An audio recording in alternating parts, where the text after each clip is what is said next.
আজকে আমাদের আলোচনার টপিক হচ্ছে দ্য পারপাস অফ ক্রিয়েশন। এই প্রশ্নটা যে সৃষ্টির পেছনে উদ্দেশ্যটা কি, এটা প্রত্যেক মানুষেরই মাথাতে অন্তত জীবনে একবার আসবে। হতে পারে সেই লোক ধনী অথবা গরিব, রাজা অথবা প্রজা, কালো বা সাদা, হলুদ বা বাদামি, সে থাকতে পারে আমেরিকায় বা ইংল্যান্ডে, অথবা থাকতে পারে ভারতে বা সৌদি আরবে। এই প্রশ্নটা পৃথিবীর প্রত্যেক মানুষের মাথাতেই জীবনে অন্তত একবার উঁকি দিয়ে যাবে। আমাদের কেন সৃষ্টি করা হয়েছে? আমরা এই পৃথিবীতে কেন? আমাদের এখানে আসার উদ্দেশ্যটা কি? আর পৃথিবীর বেশিরভাগ মানুষই মনে করে যে অবশ্যই এখানে একজন সৃষ্টিকর্তা আছেন, মানে সর্বশক্তিমান ঈশ্বর, আর ঈশ্বরের কারণেই এখানে এসেছি। তবে সামান্য কিছু মানুষ আছে যারা বিশ্বাস করে না যে সৃষ্টিকর্তা বলে কেউ একজন আছেন, মানে সর্বশক্তিমান ঈশ্বর। আর তারা মনে করে যে এই মহাবিশ্ব সৃষ্টি হয়েছে পুরোপুরি দুর্ঘটনাক্রমে, আর আমরা মানুষরাও এই পৃথিবীতে এসেছি এরকম দুর্ঘটনাক্রমে। ধরেন, সাগরের বিচে দেখলেন একটা মানুষের পায়ের ছাপ। সে সময় একজন লজিক্যাল মানুষ চিন্তা করবে এই পায়ের ছাপ তৈরি হয়েছে কোনো মানুষের হাঁটার কারণে। একজন লজিক্যাল মানুষ ভাববে না যে পায়ের ছাপটা তৈরি হয়েছে দুর্ঘটনাক্রমে, অথবা পায়ের ছাপটা তৈরি হয়েছে সমুদ্রের পানির স্রোতে। যখন পানি চলে যায় তখন পায়ের ছাপ তৈরি হয়। একজন লজিক্যাল মানুষ বুঝতে পারবে যে পায়ের ছাপটা তৈরি করেছে কোনো একজন মানুষ, এটার একটা উদ্দেশ্য আছে, কেন এটা তৈরি হয়েছে। এখন এই প্রশ্নটা যে সৃষ্টির পেছনে উদ্দেশ্যটা কি, এর উত্তর দেওয়া যায় দুটো দৃষ্টিভঙ্গি থেকে। এক নাম্বার হচ্ছে সৃষ্টিকর্তার দৃষ্টিভঙ্গি থেকে, মানে সর্বশক্তিমান ঈশ্বরের, আর দুই নাম্বার হলো সৃষ্ট জিনিসের দৃষ্টিভঙ্গি থেকে, মানুষের দৃষ্টিভঙ্গি। এখানে প্রথম দৃষ্টিভঙ্গিটা হচ্ছে আমাদের স্রষ্টা সর্বশক্তিমান ঈশ্বরের দৃষ্টিভঙ্গি। কোন কারণে তিনি মানুষকে সৃষ্টি করেছেন, কোন কারণে এত কিছু তিনি সৃষ্টি করেছেন। আর দুই নম্বর সৃষ্টি করা জিনিসের দৃষ্টিভঙ্গি থেকে, মানে মানুষের দৃষ্টিভঙ্গি, যে সর্বশক্তিমান ঈশ্বর কেন আমাদের সৃষ্টি করেছেন। যেসব লোকজন সর্বশক্তিমান ঈশ্বরের অস্তিত্বকে মেনে নিতে চায় না, তারা মনে করে যে আমরা মানুষরা এই পৃথিবীতে এসেছি দুর্ঘটনাক্রমে। তাহলে সেই ফিলোসফি অনুযায়ী মানুষ আর অন্যান্য সৃষ্ট জিনিসের মধ্যে কোনো পার্থক্য নেই, সবাই এসেছে দুর্ঘটনাক্রমে। মানুষ আর অন্যান্য পশু পাখি সবাই দুর্ঘটনাক্রমে। এই লোকগুলোর জীবনে নির্দিষ্ট কোনো উৎস নেই, তাদের অস্তিত্বের পেছনে কোনো উদ্দেশ্যও নেই, আর তারা অন্যান্য পশু পাখির মতোই জীবন ধারণ করে, খায়, তারা ঘুমায়, আরাম করে, বংশবিস্তার করে, ব্যাস। তাহলে মানুষ আর অন্যান্য পশু পাখির জীবনের উদ্দেশ্য একই হয়ে গেল, খাওয়া, পান করা, ঘুমানো, আরাম করা, বংশবিস্তার। যেহেতু তাদের জীবনের কোনো উদ্দেশ্য নেই, তারা এইসব কাজে দক্ষ হওয়ার চেষ্টা করে, যেমন খাওয়া দাওয়া, পান করা, চলাফেরা। তারা হয়ে যায় বস্তুবাদী, আর সেই কারণেই এই লোকগুলোর কাছে বস্তুবাদ হয়ে যায় ঈশ্বর। আর এই বস্তুবাদের কারণে এই লোকগুলোই তৈরি করে ড্রাগস, টাকা কামানোর জন্য, আরামাইশের জন্য। তারা তৈরি করে বোমা, ভয়ঙ্কর সব মারণাস্ত্র, লিপ্ত হয় অবাধ যৌনাচারে, ব্যভিচারে, তারপর সমকামিতায় আর পর্নোগ্রাফিতে। এতে তাদের মধ্যে কোনো বিকার নেই। তারা ড্রাগস তৈরি করুক অথবা পর্নোগ্রাফিতে ব্যস্ত থাকুক, তাদের মূল উদ্দেশ্যটা বস্তুবাদ ছাড়া আর কিছুই নয়। আসুন আজকে আমরা এই প্রশ্নটার উত্তর খোঁজার চেষ্টা করি দুটো দৃষ্টিভঙ্গি থেকেই, যে সৃষ্টির উদ্দেশ্যটা আসলে কি। প্রথমে আমরা দেখব আমাদের সৃষ্টিকর্তার দৃষ্টিভঙ্গি, সর্বশক্তিমান ঈশ্বরের দৃষ্টিভঙ্গি, অর্থাৎ আল্লাহ সুবহানাহু ওয়া তাআলার দৃষ্টিভঙ্গি। কোন কারণে তিনি মানুষকে সৃষ্টি করেছেন। আল্লাহ সুবহানাহু ওয়া তাআলা কোরআনে বলেছেন, সূরা গাফির অধ্যায় নম্বর 40 আয়াত নম্বর 57, যে আকাশমণ্ডলী আর পৃথিবীর সৃষ্টি অনেক মহান মানুষের সৃষ্ট জিনিসের চেয়ে, কিন্তু অধিকাংশ মানুষ এখনো সেটা বুঝতে পারে না। অনেক মানুষ মনে করে যে আমরা হলাম সৃষ্টির সেরা জীব, তবে আল্লাহ বলেছেন আকাশমণ্ডল আর পৃথিবীর সৃষ্টি মানুষের সৃষ্ট জিনিসের চেয়ে অনেক বেশি মহান।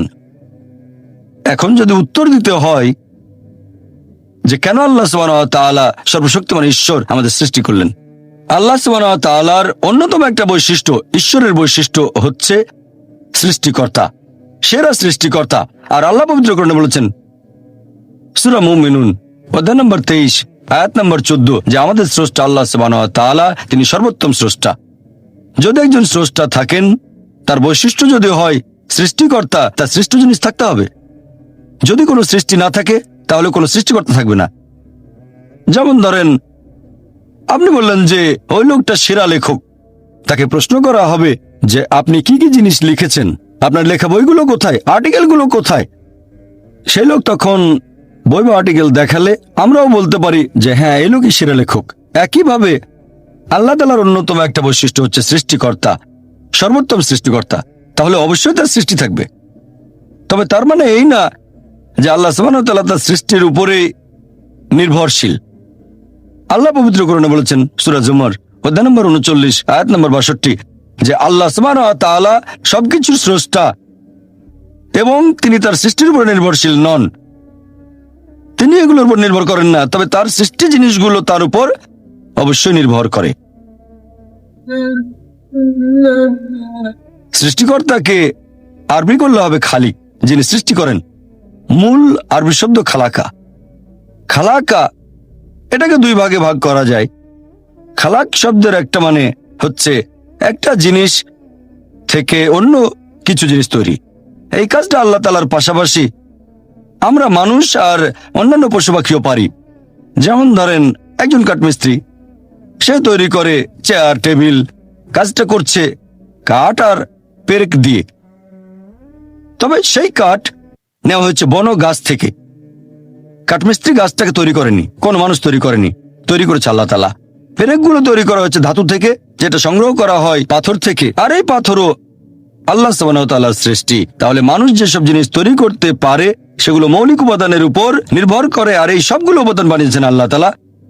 তাই এই ধরনের সৃষ্টি, একটা সৃষ্টি থেকে অন্য কিছু তৈরি করা, এই সৃষ্টিগুলোর সংখ্যাই সীমিত। একেবারে চূড়ান্ত আর সত্যিকারের সৃষ্টি হচ্ছে একেবারে শূন্য থেকে কিছু সৃষ্টি করা, এবং এটা আর কেউ করতে পারবে না আল্লাহ সুবহানাহু ওয়া তাআলা বাদে। শূন্য থেকে কিছু সৃষ্টি করা, এটাই একেবারে চূড়ান্ত সৃষ্টি। কোন সৃষ্ট জিনিস এটা তৈরি করতে পারবে না, পারেন যিনি সৃষ্ট নন আল্লাহ সুবহানাহু ওয়া তাআলা, যিনি বিশ্বজগতের স্রষ্টা। যেহেতু এখানে ঈশ্বরের বৈশিষ্ট্য হচ্ছে সৃষ্টিকর্তা, সৃষ্টি তো অবশ্যই থাকবে। কোরআনে আল্লাহর অনেকগুলো বৈশিষ্ট্যের কথা আছে। যেমন ধরেন, তাকে বলা হয়েছে আর রহমান, আর রহিম, আল গাফির, পরম দয়ালু, দয়াময়, যিনি ক্ষমা করেন। মানুষ জাতির সৃষ্টিটা একেবারে আলাদা সৃষ্টি। আমরা মানুষ, আমাদের স্বাধীন ইচ্ছা আছে। আমরা আল্লাহ তাআলার নির্দেশ মেনে চলতে পারি, আবার নাও মানতে পারি। এটা আলাদা একটা সৃষ্টি। আর যেহেতু আল্লাহ তাআলাকে মান্য অথবা অমান্য করার ক্ষমতা আমাদের আছে, তাই আমরা মাঝে মধ্যে পাপ কাজ করতে পারি। আর যেহেতু মানুষ পাপ করতে পারে, তাই আল্লাহ সুবহানাহু ওয়া তাআলার একটা বৈশিষ্ট্য, তিনি ক্ষমা করে দেন। তিনি দয়াময়, পরম দয়ালু, পাপ ক্ষমা করেন। যদি আমাদের কোনো স্বাধীন ইচ্ছা না থাকতো, তাহলে আল্লাহ সুবহানাহু ওয়া তাআলার সব নির্দেশ মেনে চলতাম, আর ফেরেশতাগণের সাথে আমাদের কোনো পার্থক্য থাকতো না। ফেরেশতাগণ আল্লাহ সুবহানাহু ওয়া তাআলার সৃষ্টি, তবে তাদের কোনো স্বাধীন ইচ্ছা নেই। তারা আল্লাহ সুবহানাহু ওয়া তাআলার সব নির্দেশই মেনে চলেন, কারণ তাদের কোনো স্বাধীন ইচ্ছা নেই। তবে মানুষের স্বাধীন ইচ্ছা আছে, আর স্বাধীন ইচ্ছার কারণেই আল্লাহ সুবহানাহু ওয়া তাআলার দয়া, আল্লাহ সুবহানাহু ওয়া তাআলার করুণা, আল্লাহ সুবহানাহু ওয়া তাআলার ক্ষমা আমরা দেখতে পারি। আরো একটা বৈশিষ্ট্য আল্লাহ সুবহানাহু ওয়া তাআলার পবিত্র কোরআনে আছে, তিনি ভালোবাসেন। আর আল্লাহ সুবহানাহু ওয়া তাআলা পবিত্র কোরআনে অনেক জায়গায় বলেছেন যে আল্লাহ তাদের ভালোবাসেন যারা তাকে বিশ্বাস করে, যারা ধৈর্যের সাথে অপেক্ষা করে, ন্যায়নিষ্ঠ কাজ করে, ধর্ম পালন করে, যারা ধৈর্যশীল আর অধ্যবসায়ী হয়, যারা তার কাছে আসে এবং যারা তাকে বিশ্বাস করে। আল্লাহ পবিত্র কোরআনে বলেছেন সূরা আলে ইমরান অধ্যায় নম্বর 3 আয়াত নম্বর 31, আল্লাহ বলছেন সর্বশেষ ও চূড়ান্ত নবী মুহাম্মদ সাল্লাল্লাহু আলাইহি সাল্লামকে, তাকে বলছেন যে বলো, যদি আল্লাহকে ভালোবাসো আমাকে অনুসরণ করো, আল্লাহ তোমাদের ভালোবাসবেন আর তোমাদের অপরাধ ক্ষমা করবেন।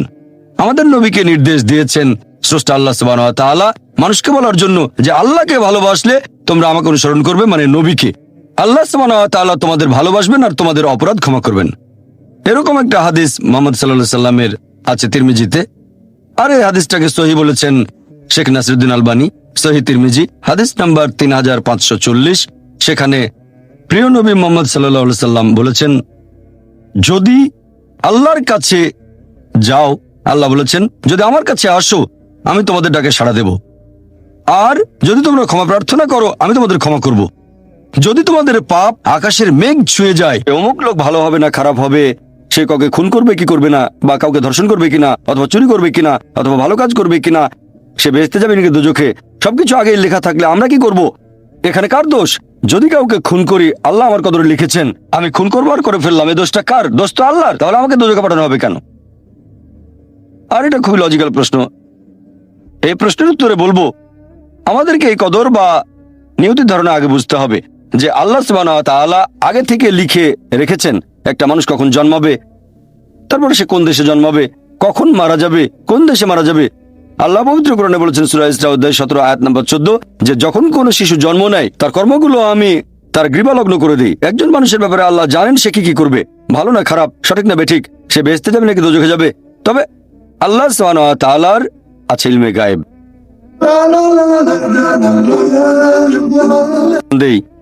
যে ধরেন একটা ক্লাসে একজন টিচার পড়াচ্ছেন 100 জন ছাত্রকে প্রায় 1 বছর ধরে, আর পরীক্ষা শুরুর আগে টিচার অনুমান করলেন যে এই ছাত্রটা এবারের পরীক্ষায় ফার্স্ট হবে, ফার্স্ট ক্লাস ফার্স্ট, এই ছাত্র পাবে সেকেন্ড ক্লাস, এই ছাত্র করবে ফেল।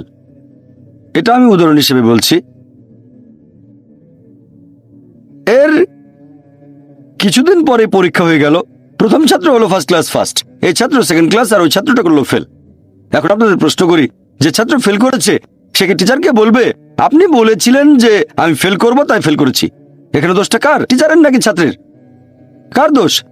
ছাত্রের। টিচার অনুমান করেছেন এই ছাত্রটা বাইরে ঘুরে বেড়ায়, ঠিক মতো ক্লাসে আসে না, সিনেমা দেখতে যায়, এই জন্য সে ফেল করবে। ওই ছাত্র মোটামুটি মাঝারি, এই ছাত্র খুব মেধাবী, অনেক পরিশ্রম করে, তাই টিচার পরীক্ষা শুরু হওয়ার আগে অনুমান করেছেন এই ছাত্র হবে ফার্স্ট ক্লাস ফার্স্ট, এই ছাত্র সেকেন্ড ক্লাস, ওই ছাত্র ফেল। তারপর আসলে ওই ছেলে ফার্স্ট ক্লাস ফার্স্ট, এই ছেলে সেকেন্ড ক্লাস, আর ওই ছাত্র ফেল।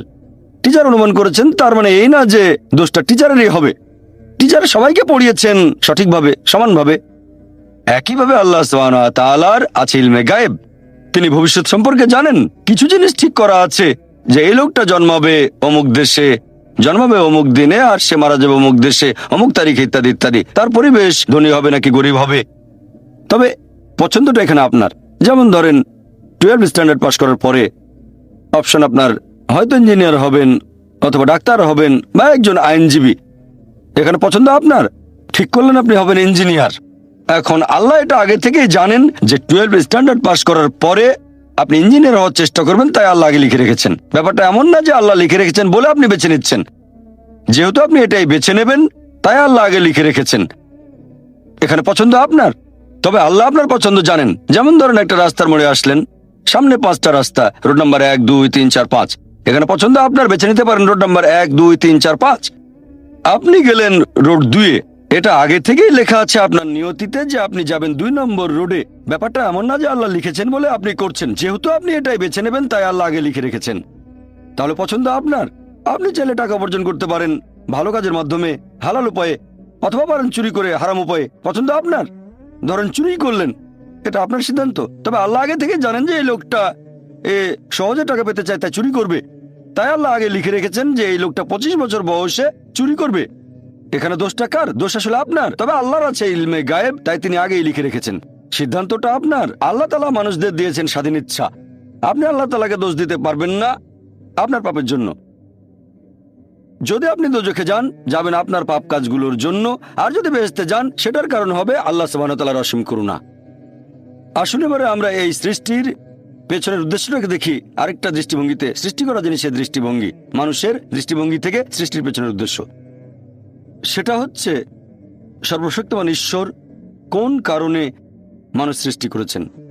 আর এই প্রশ্নটার উত্তর আছে পবিত্র কোরআনে সূরা আরাফ অধ্যায় নম্বর 7 আয়াত নম্বর 172 এবং আয়াত 173। আল্লাহ বলেছেন যে স্মরণ করো তোমার প্রতিপালক আদম সন্তানের পৃষ্ঠদেশ হতে তার বংশধরদের বের করেন এবং তাদের জিজ্ঞেস করেন যে আমি কি তোমাদের প্রতিপালক? তারা সবাই বলবে আমরা সাক্ষ্য দিচ্ছি আপনি আমাদের প্রতিপালক। তারপর আল্লাহ বলবেন তাহলে রোজ কিয়ামতের দিন তোমরা যেন না বলো যে জানতাম না আপনি আমাদের প্রতিপালক, অথবা এভাবে বলো না যে আমাদের পূর্বপুরুষেরা অন্য কারো ইবাদত করত, তারা শিরক করত, তারা অন্য কাউকে শরিক করেছে, আমরা তাদের অনুসরণ করেছি, সেজন্য তারা মিথ্যেবাদী, আমাদের কোনো দোষ নেই। তাহলে মানুষ জাতি এই পৃথিবীতে আসার আগে আল্লাহ তাআলা সব মানুষকে আদম সন্তানের পৃষ্ঠদেশ থেকে বের করে জিজ্ঞেস করেছিলেন যে কে তোমাদের প্রতিপালক, আর সবাই সাক্ষ্য দিয়েছিল আল্লাহ কেবল একজন, তিনি আমাদের প্রতিপালক। আর এখন আমরা পৃথিবীতে পরীক্ষা দিচ্ছি।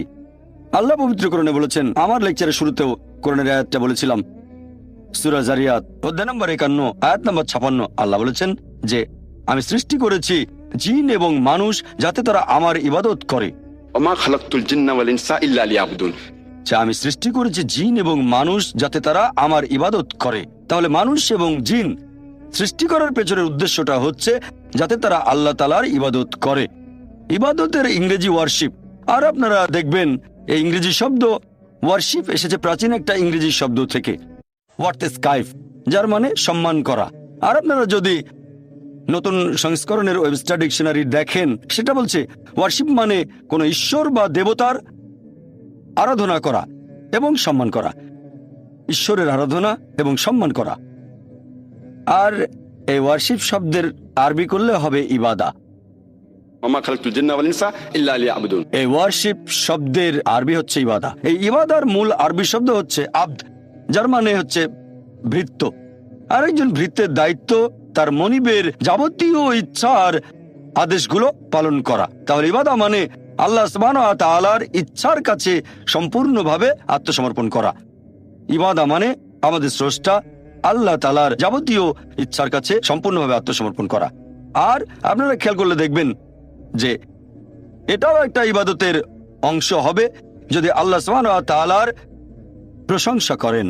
আর আল্লাহ পবিত্র কোরআনে বলেছেন সূরা আন-নাসর অধ্যায় নম্বর 110 আয়াত নম্বর 3, আল্লাহ বলেছেন, ইযা জা নাসরুল্লাহি ওয়াল ফাত ওয়া রাআইতান নাস ইয়াদখুলুনা ফি দীনিল্লাহি ফাজা ফাসাব্বিহ বিহামদি রাব্বিকা ওয়াস্তাগফির ইন্নাহু কানা তাওয়াবা। যার মানে প্রশংসা সহ প্রতিপালকের মহিমা ঘোষণা করো, প্রশংসা সহ আল্লাহর মহিমা ঘোষণা করো। তাহলে এক ধরনের ইবাদত হচ্ছে আমাদের স্রষ্টা আল্লাহর প্রশংসা করা। অনেকে জিজ্ঞেস করতে পারে যে আল্লাহ তাআলার কাছে মানুষের করা এই প্রশংসার কি কোনো প্রয়োজন আছে? আল্লাহ সুবহানাহু ওয়া তাআলা কি মানুষের এই প্রশংসার উপরে নির্ভর করেন? আসল কথা হচ্ছে পৃথিবীর সব মানুষ যদি আল্লাহ তাআলার প্রশংসা করে সেটা তাকে মহান করতে পারবে না। আর কোনো মানুষ যদি তার প্রশংসা নাও করে তাতে কোনো ক্ষতি হবে না, তিনি একই রকম থাকবেন। যদি বলেন আল্লাহু আকবার 1000 বার, 1,00,000 বার, তাতে আল্লাহ আরো মহান হয়ে যাবেন না। আবার যদি আল্লাহু আকবার নাও বলেন, তিনি ছোট হবেন না, তিনি সবচেয়ে মহান সেরকমই থাকবেন। আল্লাহ পবিত্র কোরআনে বলেছেন সূরা ফাতির অধ্যায় 35 আয়াত 15 যে আল্লাহ সুবহানাহু ওয়া তাআলা কখনোই মানুষের মুখাপেক্ষী নন, বরং আমরা আল্লাহর মুখাপেক্ষী। মানুষের প্রয়োজন আল্লাহ তাআলাকে, সকল প্রশংসা কেবল তারই। আল্লাহ তার সৃষ্টির উপর নির্ভর করেন না, সৃষ্টি করা সবকিছু তার উপর নির্ভর করে, আর সকল প্রশংসা কেবল তার। প্রশ্ন করতে পারেন আমাদের প্রশংসা করায় আল্লাহর কি প্রয়োজন? এর কারণ হচ্ছে এটা আমাদের নিজেদেরই উপকার হবে, কারণ এটা মানুষের একটা বৈশিষ্ট্য।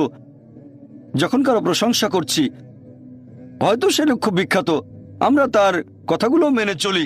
যেমন ধরেন আপনার মায়ের হয়তো হার্টের সমস্যা হয়েছে, আর অপশন আছে দুটো। প্রথম অপশনে যে ডাক্তার পৃথিবীর মধ্যে সবচেয়ে সেরা ডাক্তার, 1 নম্বর, খুব বিখ্যাত, সবাই তাকে চেনেন, 1 নম্বর। আরেকজন সাধারণ MBBS ডাক্তার। দুটো অপশনের যে কোনো একটা আপনাকে বেছে নিতে হবে। দুজনেই ফ্রি চিকিৎসা করছে। আপনি কার কাছে যাবেন? যাবেন সেই ডাক্তারের কাছে যে খুব বিখ্যাত, পৃথিবীর মধ্যে 1 নম্বর হার্ট বিশেষজ্ঞ। আর সেই ডাক্তার যে পরামর্শ দেবে, যেহেতু সে খুব বিখ্যাত আর আপনিও মানেন সবচেয়ে সেরা ডাক্তার পুরো পৃথিবীর মধ্যে, আপনি তার পরামর্শ মেনে চলবেন। সে কারণেই যখন আল্লাহ তাআলার প্রশংসা করছি, আমরা বলি তিনি সর্বশক্তিমান, তিনি পরম করুণাময়, তিনি পরম দয়ালু। যখন আমরা প্রশংসা করি, তিনি আমাদের যে উপদেশ দিয়েছেন সর্বশেষ ও চূড়ান্ত আসমানি কিতাব পবিত্র কোরআনে, অথবা যে উপদেশ দিয়েছেন তার নবীর মাধ্যমে সর্বশেষ ও চূড়ান্ত নবী মুহাম্মদ সাল্লাল্লাহু আলাইহি সাল্লাম, সেগুলো মেনে চলবো। আমরা যে প্রশংসা করি, এতে করে আল্লাহ তাআলার কোনো উপকার হয় না। এই প্রশংসা তার প্রয়োজন নেই, এটা আমাদের উপকারের জন্য। যখন আল্লাহর প্রশংসা করছি যে তিনি সবচেয়ে মহান, তিনি সবচেয়ে জ্ঞানী। আচ্ছা, আল্লাহ আমাদের বলেছেন তোমরা মদ খেও না, আমরা মদ খাবো না। যখন মেনে নিচ্ছেন আল্লাহ সবচেয়ে জ্ঞানী, সবচেয়ে মহান, তিনি পরম করুণাময়, এরপর যদি আল্লাহ কোনো উপদেশ দেন, সেক্ষেত্রে মানুষের বৈশিষ্ট্য এমন কারো কথা মেনে চলা যিনি সবচেয়ে মহান। সেজন্য আমরা আল্লাহ তাআলার প্রশংসা করি নিজের উপকারের জন্য। আর সে কারণেই আল্লাহ তাআলা পবিত্র কোরআনে বলেছেন সূরা তাহা অধ্যায় নম্বর 20 আয়াত নম্বর 14 যে অবশ্যই আমি আল্লাহ সুবহানাহু ওয়া তাআলা, আমি আল্লাহ, আমি ব্যতীত কোনো উপাস্য নেই। অতএব প্রতিদিন আমার ইবাদত করো, আমার জন্য নামাজ আদায় করো প্রতিদিন। আল্লাহ নির্দেশ দিচ্ছেন প্রতিদিন নামাজ আদায় করো, কারণ এখন পৃথিবীতে দেখবেন চারিদিকে শুধু খারাপ জিনিস, চারিদিকে শুধু ধ্বংস, আমরা পথ হারিয়ে ফেলবো। এই নামাজকে आज আমি প্রত্যেক সম্প্রদায়ের জন্য পথ নির্দেশক প্রেরণ করেছি। পবিত্র কোরআনে 25 জন নবী রাসূলের নাম উল্লেখ করা হয়েছে। আদম, নূহ, ইব্রাহিম, মুসা, যিশু, মুহাম্মদ, ওনারা সবাই শান্তিতে থাকুন। ওনারা সকলে ছিলেন আল্লাহ সুবহানাহু ওয়া তাআলার প্রেরিত নবী, আর সকল নবী রাসূলই আসলে ছিলেন মুসলিম। মুসলিম হচ্ছে সেই লোক যে আল্লাহর কাছে নিজের ইচ্ছাকে সমর্পণ করে। আর ইসলাম শব্দটার মূল যে আরবি শব্দটা, সেটা সালাম, যার মানে শান্তি। আরেকটা মূল শব্দ সালেমা বা সিলম, যার মানে সর্বশক্তিমান ঈশ্বরের কাছে আত্মসমর্পণ করা। তাহলে এক কথা, ইসলাম মানে আল্লাহ তাআলার কাছে আত্মসমর্পণ করার মাধ্যমে শান্তি অর্জন করা, সৃষ্টিকর্তার কাছে আত্মসমর্পণ করা। সকল নবী রাসূল একটা বাণী প্রচার করেছেন, আর কেউ যদি নিজের ইচ্ছাকে আল্লাহ তাআলার কাছে সমর্পণ করে তাকে বলা হয় মুসলিম। পবিত্র কোরআনে সূরা আলে ইমরান অধ্যায় নম্বর 3 আয়াত নম্বর 52 যে ঈসা আলাইহিস সালাম অর্থাৎ যীশু খ্রিস্ট ছিলেন মুসলিম। আল্লাহ পবিত্র কোরআনে বলেছেন সূরা আলে ইমরান অধ্যায় নম্বর 3 আয়াত নম্বর 67 যে ইব্রাহিম নবী ইহুদি বা খ্রিস্টান নন, তিনি ছিলেন মুসলিম। আর যেহেতু আমাদের সৃষ্টিকর্তা একজন, মানুষ জাতি একটা, তাই ধর্ম হওয়া উচিত একটা। সেজন্য আল্লাহ পবিত্র কোরআনে বলেছেন সূরা আলে ইমরান অধ্যায় নম্বর 3 আয়াত নম্বর 19 इन الدين عند الله الإسلام। আল্লাহ সুবহানাহু ওয়া তাআলার কাছে একমাত্র গ্রহণযোগ্য দিন হচ্ছে ইসলাম। তার মানে আল্লাহ তাআলার কাছে আত্মসমর্পণ করার মাধ্যমে শান্তি অর্জন করা। আল্লাহ এই কথা আবার বলেছেন সূরা আলে ইমরান অধ্যায় নম্বর 3 আয়াত নম্বর 85 যদি কেউ ইসলাম ব্যতীত অন্য কোনো ধর্ম গ্রহণ করে সেটা আল্লাহ তাআলা কবুল করবেন না, এবং আখিরাতে সে হবে ক্ষতিগ্রস্তদের অন্তর্ভুক্ত। যেহেতু আমাদের স্রষ্টা একজন, মানুষ জাতীয় একটা, সেজন্য ধর্মও থাকবে একটা। আর সব নবী রাসূল একটা ধর্মই প্রচার করেছেন, স্রষ্টার কাছে নিজের ইচ্ছাকে সমর্পণ করা, শুধু আল্লাহর ইবাদত করব, অন্য কারো নয়। আর আল্লাহ পবিত্র কোরআনে বলেছেন সূরা বাইনা অধ্যায় নম্বর 98 আয়াত নম্বর 7 যে যারা ঈমান আনে এবং সৎ কাজ করে তারাই সৃষ্টির মধ্যে শ্রেষ্ঠ। এখানে আল্লাহ সুবহানাহু ওয়া তাআলা মানুষ জাতিকে বলেছেন সৃষ্টির সেরা জীব, সবার মধ্যে সেরা। আল্লাহর অনেক মহান সৃষ্টি আছে, আকাশমণ্ডলী এবং পৃথিবী, তবে সবচেয়ে সেরা সৃষ্টি হচ্ছে মানুষ, কারণ আমাদের স্বাধীন ইচ্ছা আছে। আর সেই স্বাধীন ইচ্ছায় যদি আল্লাহ তাআলার নির্দেশগুলো মেনে চলি, আমরা হব সৃষ্টির সেরা জীব সবার উপরে। ফেরেশতাগণের চেয়েও ভালো হয়ে যাব আমরা, কারণ ফেরেশতাগণের স্বাধীন ইচ্ছা নেই, মানুষের স্বাধীন ইচ্ছা আছে। তারপরে যদি আল্লাহকে মেনে চলি তাহলে ফেরেশতাগণের উপরে চলে যাব। তবে আল্লাহর আদেশ না মানলে আমরা হয়ে যাব শয়তানের ভাই। তাহলে এই মানুষ জাতি আমরা আল্লাহ সুবহানাহু ওয়া তাআলার সৃষ্ট জিনিসের মধ্যে সেরা। আর পবিত্র কোরআনে সবচেয়ে গুরুতর পাপের কথা আছে সূরা নিসা অধ্যায় নম্বর 4 আয়াত নম্বর 48 যে আল্লাহ তাআলা চাইলে যে কোনো অপরাধ ক্ষমা করবেন। আল্লাহ সুবহানাহু ওয়া তাআলা যদি কখনো চান তাহলে যে কোনো অপরাধ ক্ষমা করতে পারেন, তবে শিরক করার অপরাধ কখনোই ক্ষমা করবেন না। কথাটা আবারও আছে সূরা নিসা অধ্যায় নম্বর 4 আয়াত নম্বর 116 যে আল্লাহ সুবহানাহু ওয়া তাআলা চাইলে যে কোনো অপরাধ ক্ষমা করে দেবেন, তবে শিরক বা তার সাথে অন্য কাউকে শরীক করা কখনোই ক্ষমা করবেন না। মানুষ জাতির জন্য সবচেয়ে বড় পাপ আল্লাহ সুবহানাহু ওয়া তাআলার সাথে অন্য কাউকে শরীক করা, অন্য কাউকে ইবাদত করা আমাদের সৃষ্টিকর্তা কেবলমাত্র এক আল্লাহকে বাদ দিয়ে। আর আল্লাহ সুবহানাহু ওয়া তাআলার একটা বৈশিষ্ট্য হচ্ছে ভালোবাসা। আমি একথা আগেও বলেছি যে আল্লাহ সুবহানাহু ওয়া তাআলা তার সৃষ্টিকে ভালোবাসেন। যেহেতু আমাদের ভালোবাসেন তার করুণা দিয়ে, আর আমাদের দিয়েছেন সব ধরনের নিয়ামত। আল্লাহ আমাদের অনেক নিয়ামত দিয়েছেন, বাতাস দিয়ে শ্বাস নেই, পানি পান করি, অন্যান্য সুযোগ সুবিধা আল্লাহ আমাদের দিয়েছেন কারণ আমাদের ভালোবাসেন। আর যারা আল্লাহর নির্দেশ মেনে চলে তিনি তাদের জন্য ঠিক করে রেখেছেন বেহেশত, মানে পরকালের জীবনে, কারণ তিনি ভালোবাসেন। আমাদের নবী মুহাম্মদ সাল্লাল্লাহু আলাইহি ওয়াসাল্লাম বলেছেন, এটা আছে সহিহ মুসলিমে খণ্ড নম্বর 1 হাদিস নম্বর 67 যে সেই মানুষজন ইমানের মিষ্টতার স্বাদ গ্রহণ করেছে যারা এই 3টা কাজ করে। 1 নম্বর, যারা ভালোবাসে আল্লাহ এবং তার রাসূলকে অন্য যে কারো চেয়ে বেশি ভালোবাসে। 2 নম্বর, যারা ভালোবাসে মানুষকে, ভালোবাসে লোকজনকে আল্লাহ সুবহানাহু ওয়া তাআলার খাতিরে। আর 3 নম্বর, যারা ঘৃণা করে অবিশ্বাসী হওয়াটাকে আল্লাহ সে পথ থেকে তাদের রক্ষা করেন, কারণ তারা দোজখে যেতে চায় না। যেসব মানুষ এই তিনটা কাজ করবে, আমাদের নবী মুহাম্মদ সাল্লাল্লাহু আলাইহি ওয়াসাল্লামের হাদিস অনুযায়ী তারা ঈমানের সত্যিকারের মিষ্টতার স্বাদ গ্রহণ করেছে। আর আল্লাহ পবিত্র কোরআনে বলেছেন, সূরা আলে ইমরান অধ্যায় নম্বর 3 আয়াত নম্বর 31, আল্লাহ নবীকে বলতে নির্দেশ দিচ্ছেন, যারা আল্লাহকে ভালোবাসো তারা আমাকে অনুসরণ করো, আল্লাহ তোমাদের ভালোবাসবেন এবং ক্ষমা করে দেবেন। এখন আপনারা দেখবেন যে আমরা মানুষরা, আমরাও ভালোবাসি অন্য মানুষকে, ভালোবাসি আমরা আমাদের বাবা এবং মাকে, ভালোবাসি আমাদের স্ত্রীকে, ভালোবাসি সন্তানদের। আর আমরা এদের ভালোবাসি তার কারণটা হচ্ছে যে এই মানুষগুলো আমাদের কিছু ব্যাপারে সাহায্য করেছে। যেমন ধরেন, আমরা মাকে ভালোবাসি কারণ তিনি 9 মাস আমাদের গর্ভে ধারণ করেছেন, ছোটবেলায় যত্ন নিয়েছেন, আমাদের বড় করেছেন। ভালোবাসি ভাইদের, হয় তাদের কাছে কিছু পেয়েছি বা কিছু আশা করছি, আমরা তাদের ভালোবাসি।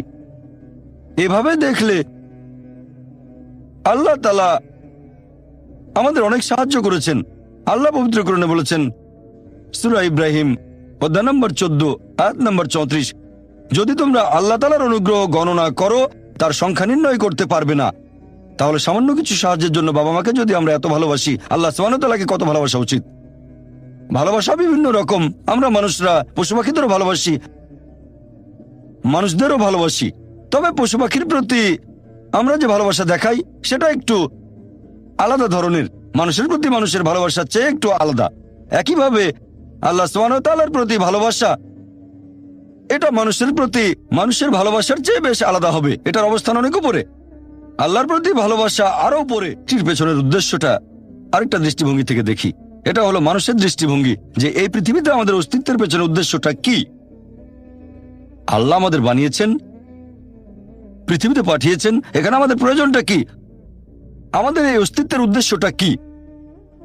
আল্লাহ এর উত্তরে বলেছেন, সূরা মুলক অধ্যায় নম্বর 67 আয়াত নম্বর 2, আল্লাহ বলেছেন, আল্লাযী খালাকাল মাউতা ওয়াল হায়াতা, যে আল্লাহ সৃষ্টি করেছেন মৃত্যু ও জীবন পরীক্ষার জন্য, কে তোমাদের মধ্যে কর্মে উত্তম।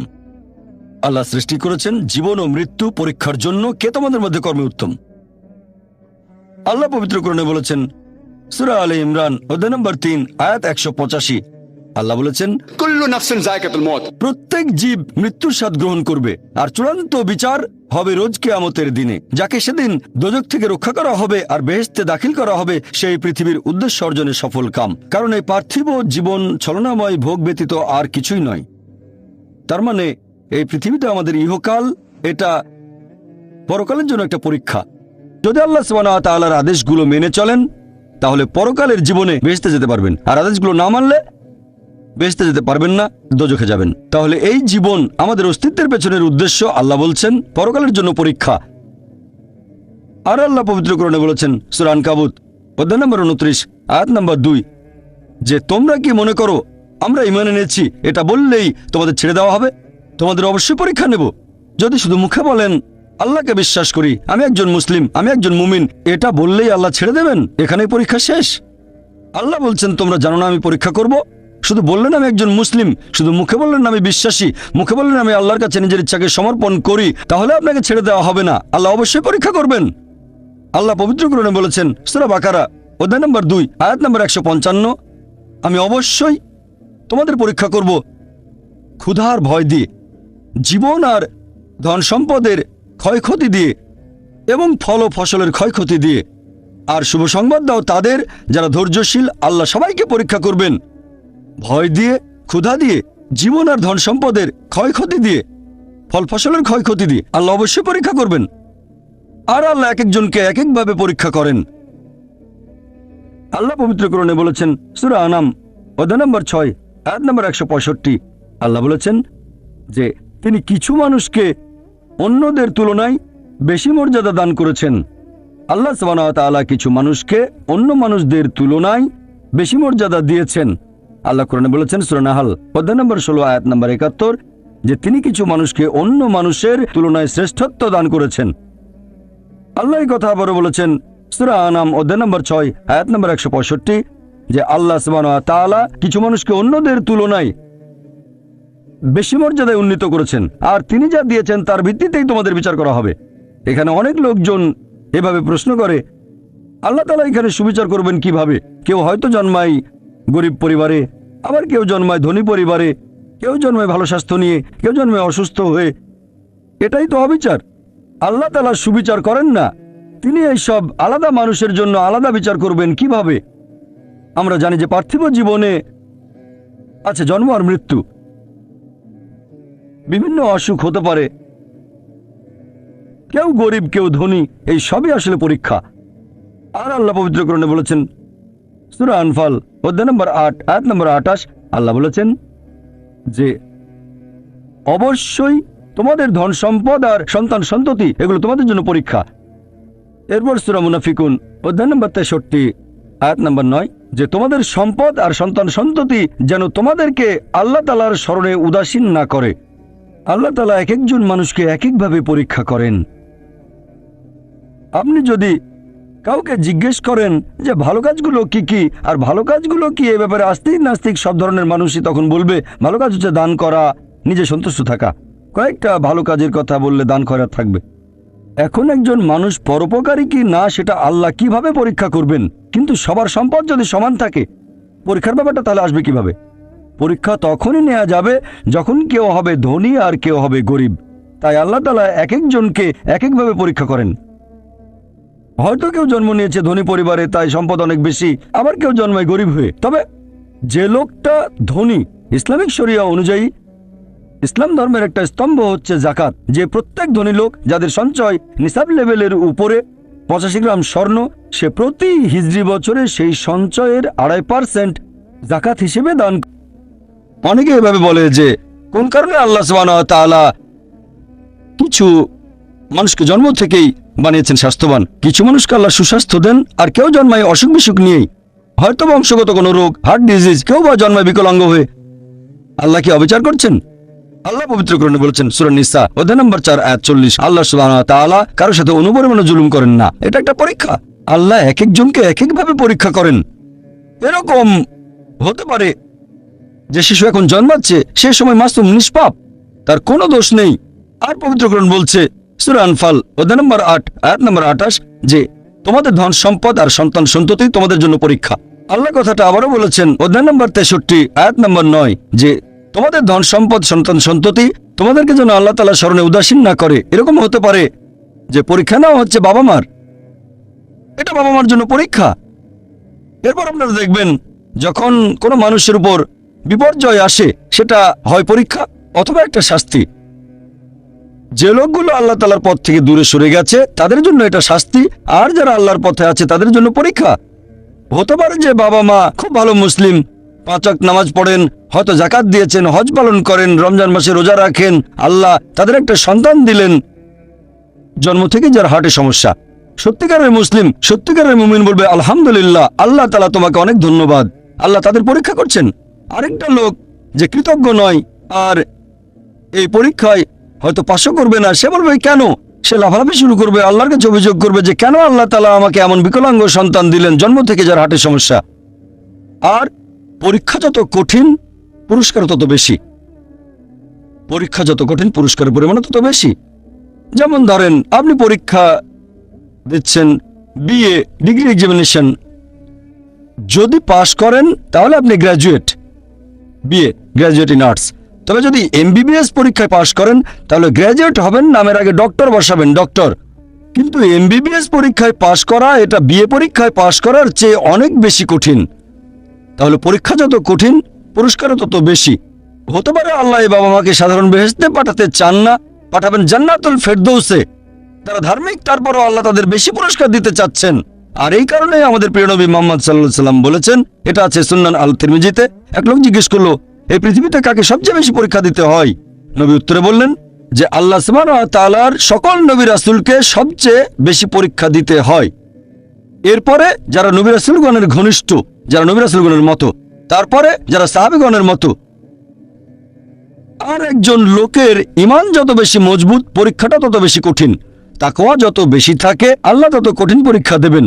আপনি কোথাও এমবিবিএস নিয়ে পড়াশোনা করছেন কারণ বেশি নম্বর পেয়েছিলেন এইচএসসিতে, সেজন্য এখানেও পরীক্ষা কঠিন। এমবিবিএস পাশ করাটাও বেশ কঠিন। তাহলে এখানেও নবী রাসূলগণের তাকওয়ার সাথে সাধারণ মানুষের তাকওয়ার কোনো তুলনাই হয় না। যেহেতু তারা ছিলেন নবী এবং রাসূল, তাই তাদেরকেও পরীক্ষা করা হয়েছে। কোন নবী রাসূলকে এই পরীক্ষা না নিয়ে ছেড়ে দেওয়া হয়নি।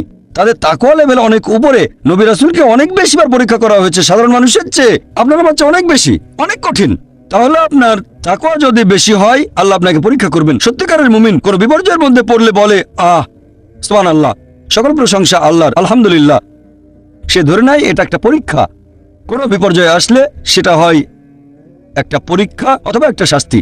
নবীগণের তাকওয়া অনেক বেশি, তাদের জন্য এটা শাস্তি না, এটা পরীক্ষা। আর তারা পাশ করেছেন।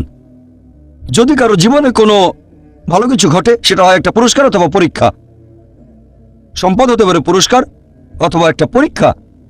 ভালো কোনো কিছু ঘটলে সেটা হয় পুরস্কার, নয়তো একটা পরীক্ষা।